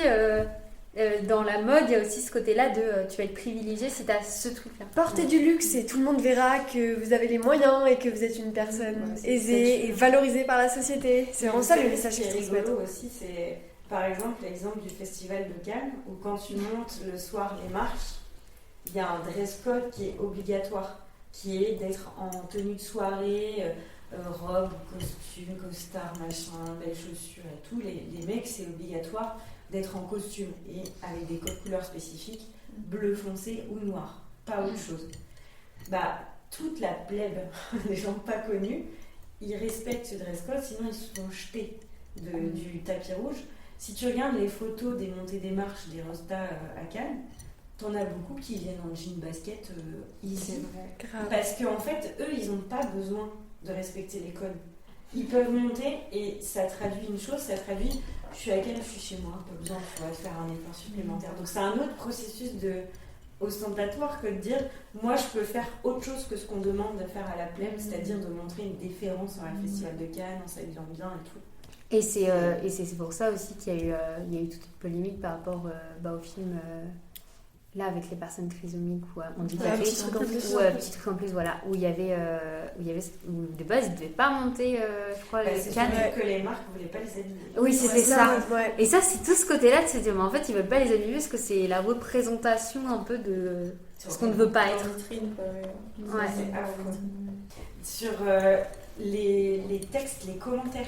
Oui, qui apparaissaient à certains moments. l'écran. Il y a eu 3-4 Alors, le fait qu'ils mélangent, des fois, ils mélangeaient des paroles, ça devait être des passages de la Bible, ou enfin des paroles de Jésus, non? Même pas. Que des commentaires. C'est que des commentaires. Ah ouais, même les trucs... Ah ouais, ok. Des commentaires ou ce qu'elle a entendu juste avant. Voilà, et il y avait des trucs hyper sales de gens, ce qu'on lui disait, mélangés avec des choses très bonnes qu'on lui disait et tout. Et je trouvais ça fou de tout mettre dans le même... ça fait exprès. Ça veut dire que elle se prend tout ça comme ça, mais il y a des choses bonnes et des choses mauvaises, mais il y a tout qui lui vient comme ça, et ça doit être dur d'analyser... mais ça évolue aussi. Au début du film, il n'y a que les trucs, des commentaires gentils. Ouais, et court aussi. Très court. Après, quand elle annonce qu'elle est en télé-réalité, t'en as qui sont super contents, très bien, t'en as qui sont mais pourquoi tu vas faire ça? Et jusqu'au pire où elle a quasiment que des commentaires de haine et t'en as un qui dit ah ça c'est une vraie femme ou je sais plus quoi. Il y a juste vas-y non je sais pas, ça me cassait un peu, je sais pas comment dire, dans l'élan du film, peut-être le fait de les voir pendant qu'elle les regardait, ça m'aurait moins je sais pas en mode ah oui c'est vrai, on reprend le film, je sais pas comment dire. Mais moi c'était surtout que j'étais dans ce truc de je les attends. Du coup je lisais trop vite. Ça allait trop vite en plus, ça se y a un moment où tu peux pas lire. Mais par contre il y a juste une où je l'ai trouvée plus intéressante que les deux autres, ou même si elle la première. En fait, c'était assez intéressant parce que du coup, ça nous mettait dans la peau parce que nous aussi, on était à nu face à ça qui était hors contexte en fait. Parce qu'elle les lit dans un hors contexte aussi. Et il y en a un moment, t'as plein de commentaires, t'es en mode. Et le dernier commentaire, c'est tutoie.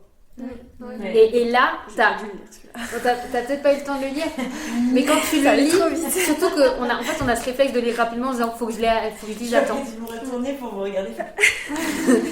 Mais oui, mais on lit rapidement et au final on lit un ou deux mots presque. Et là à la fin on a un tutoie. Et le tutoie, il est comme le point. Pardon, j'ai dans la main en plus. Le point, et il y a ce côté de se dire, et c'est le seul truc qu'on retient en fait. Mais par contre, est-ce que vous avez remarqué quand même formellement comment ils apparaissent Oui, majuscule, tu veux dire? Majuscule. Et c'est rigolo quand même parce que tu as parlé de la Bible. Moi je pensais vraiment que c'était. Mais il y a un moment, elle a. Mais c'était dans le train. Tu Ouais, il y avait un truc qui répétait mon chéri. Il y avait un commentaire avec mon amour, marraine, tu es la plus belle, tout ça. Ouais, voilà, qui a répété oui, plusieurs fois. Et après, on l'a vu écrit. Et tu comprends que c'est un commentaire qu'elle a reçu. Et je pensais Mais je pense que c'est parce qu'en fait, ses amis pensais que sont un c'était peu un dans truc les là-dedans, mêmes croyances. Et du coup, en fait, enfin, pas la même croissance, mais du coup, sont dans la même. Oui, voilà, ça, et du genre coup, que Dieu fasse qu'ils réussissent. C'est ça, enfin tu vois, c'est que c'est ses amis et qu'au final, ils ont un peu pas les mêmes références. Moi je trouve les mêmes que façons ils sont au contraire pas dans les mêmes croyances. À un moment, ils sont dans la voiture et elle vient de recevoir le fan là qui avec la vidéo dégueulasse et elle dit le reste c'est Dieu, etc. ou je sais pas quoi. Elle commence à s'engueuler et il y a la personne à côté d'elle qui est une amie, je suppose, qui comprend pas du tout ce qu'elle dit et elles se fight parce qu'à mon avis elles ont pas du tout les mêmes idéaux, etc. Oui, mais peut-être qu'elles sont toutes croyantes mais qu'elles n'ont pas la même façon croyantes en fait c'est de chrétienté. Elles sont toutes il n'y a pas le Dieu, je sais pas si Dieu est clairement exprimé, je sais plus. Elle récite un truc Jésus, c'est Jésus.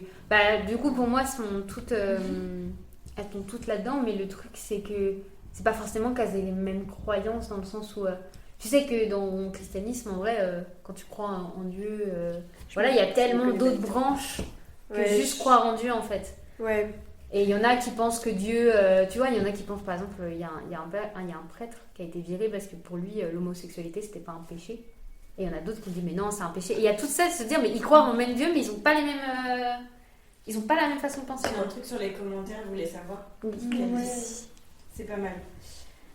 Ces commentaires apparaissent d'un coup et d'un seul bloc. Ils se plaquent sur toute l'image comme un coup de massue. Ils sont construits selon une dichotomie amour-haine que j'ai pu lire sous les photos des célébrités de la télé-réalité. Oui, ça je me doutais que c'était issu de commentaires. Ils traduisent le poids de ce que le public exige de Liane, mais aussi de ce qu'il a nourri. Ce sont des sots, dans le sens SCEUX, qui la valident et lui disent « Tu existes assez fort pour provoquer une réaction ». Ces blocs sont comme des tables de la loi, des lettres de noblesse, des poèmes digitaux, des piliers fondateurs.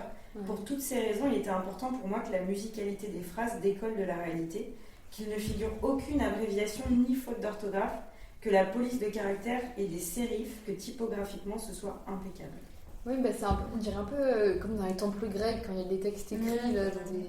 Ouais, mais moi j'avais ce ressenti-là aussi de se dire en fait elle se construit par les commentaires. Ouais. Parce qu'en fait c'est un peu fait ça et c'est pour ça que je dis que ça aurait été intéressant de le lire, lire ça quand elle le lit, mais en même temps des fois tu te prends ça en pleine gueule dans aucun contexte. Moi j'ai cru que le dernier, je sais pas si c'est dans la dernière fois où il y a les commentaires ou c'est le tutoie, je crois. Non, j'ai cru que ça allait être là la fin, parce qu'à un moment il y a eu un écran noir presque avec les commentaires, j'ai cru que c'était la fin et qu'on n'allait pas savoir si elle était prise et tout. Donc c'est ça de perfection, mais c'est ça qui l'a construit. Mais des fois dans les commentaires, il y avait des commentaires dits par les gens juste avant, je crois. Il y a des phrases aussi qui étaient en commun, qui étaient en commun avec ce que les gens lui disaient dans la vraie vie. Mais parce que ces commentaires-là, ils sont autant dans la réalité que sur Instagram en fait. Et avec un degré de violence plus ou moins. Oui. Oui, mais je veux dire, en fait, ce qui était... Oui, c'était... Mais ça traduit, en fait, ce fameux truc amour-haine, quoi. Genre, t'as des gens qui l'admirent, à un moment, t'as une personne, une followeuse, une jeune qui lui laisse un message en mode « T'es trop belle » et tout. Oui, alors que dans la vraie vie, elle en reçoit moins, quoi. Dans la vraie vie, elle est un peu... Moi aussi, ses amis quand même, elle lui donne beaucoup de compliments au début. Tu sais, au début quand elle fait une danse TikTok ou je sais pas quoi, elle lui compliments. Mais quand elle va acheter sa robe. Ouais, c'est clair. Mais elle dit clairement, il n'y a pas, quand on parle des commentaires négatifs, parce qu'aujourd'hui on dit que c'est destructeur, elle dit clairement, il n'y a pas de mauvais buzz. Oui, oui. Et en fait, les gens s'intéressent à elle, quoi. Ouais, et en fait, il y a ce côté-là aussi de nous, on se dit, mais en fait, c'est horrible de se dire, me prendre des insultes, c'est bon. Et il y a eu tout, je sais qu'il y a eu des questionnements sur ça, sur des gens qui disent mais en fait non, si les gens t'écrivent ça, c'est qu'ils t'aiment pas en fait, c'est pas qu'ils t'aiment mais d'une façon différente quoi. Mais dans les faits, dans la télé-réalité. Mais dans les faits, stratégiquement, oui. Les gens sont connus par les commentaires négatifs et pas que les. Ça lui rapporte de la visibilité quoi. Oui, non, mais je suis d'accord, mais du coup, il y a ce côté nous, on trouve ça horrible en fait de se dire mais elle se prend ça et qu'elle se dit bah oui. Puis après, il y a des gens qui ont capté que se construire même des bad buzz, c'est quand même se construire du buzz quoi. Ouais, mais elle, ce qu'elle veut. Le premier milieu qui a capté ça, c'est pareil, c'est des milieux qui se viennent. Enfin, tu vois, le milieu du rap, c'est aussi un milieu où tu te fabriques un personnage. Enfin, moi, je le trouve assez proche en fait. Tu te fabriques un personnage et tu inventes des situations, des altercations avec des gars. Enfin, je veux dire, Booba Carlis à l'aéroport, cette altercation-là, tu peux quand même te poser la question de si c'est pas genre un espèce de bad buzz qui remonte dans les... Oui, les clashs et tout, carrément. YouTube a essayé de... Il y en a eu pas mal qui ont essayé de faire des faux trucs comme ça pour gagner... Parce que Squeezie c'était ça. C'était un faux truc. Ouais, mais non, maintenant c'est Non, maintenant c'est vrai, mais après ils avaient fait une vidéo trop bien, une chanson. À l'époque, ils avaient fait, oui, c'était une blague. C'était un faux truc, mais il y avait ce côté quand même. Moi, je l'avais ressenti, ce côté de mais il faut faire du buzz et on va trouver une façon de faire le buzz et c'est en créant des dramas. Mais du coup, on dit elle cherche le buzz, enfin même si c'est du mauvais buzz. Mais je pense qu'elle essaye de se convaincre qu'il n'y a pas de mauvais commentaires, etc. Que le but c'est de faire du buzz. Mais au final, ce qu'elle veut et ce pourquoi elle veut devenir influenceuse, etc. c'est de l'attention et de la bienveillance. Enfin, pas de la bienveillance, mais de l'amour un peu. Oui, voilà, de l'attention. Et donc, au final, je pense que ces commentaires, bien qu'elle dise le contraire, ça lui fait du mal quand même. Parce que le buzz, si c'est du mauvais buzz et que personne ne l'aime, ça doit être hyper brutal et hyper... Oui, mais au moins elle existe à quelque part. Oui, ça, elle se dit, je suis assez... je suis assez visible pour... Pour ça, mais l'attention, même. C'est quoi le but d'exister si c'est dans le mauvais sens et que t'existes que pour être le bouc émissaire? Peut-être qu'elle se dit que. Mais au moins t'existes. Ouais, c'est ça, c'est qu'elle n'a pas existé toute sa vie. Et elle veut pas être normale. Elle a vécu dans des foyers où peut-être qu'elle était. Enfin, tu vois. Elle n'était pas visible par sa mère n'était pas visible dans son cœur, elle veut être visible par quelqu'un et même si c'est négativement, elle veut être vue en fait. D'ailleurs, il y a ce paradoxe de. Elle dit qu'elle veut plaire. Mais en même temps, quand il y a des gens qui, enfin, surtout des gars, bon après ils sont très désagréables, envie de s'intéresser à elle les repousse complètement, tu vois. Mais c'est ce que je dis, de ce côté-là, elle veut être aimée, mais elle n'est pas capable de recevoir l'amour et c'est l'amour qu'elle reçoit et entre guillemets qu'elle veut, c'est aussi contre ses valeurs. Mais c'est toute la complexité de son personnage en fait. C'est la fin de cet épisode, merci de nous avoir écoutés, vous pouvez retrouver toute l'actualité des Pipelettes sur Instagram. Sur ce, au revoir et à bientôt.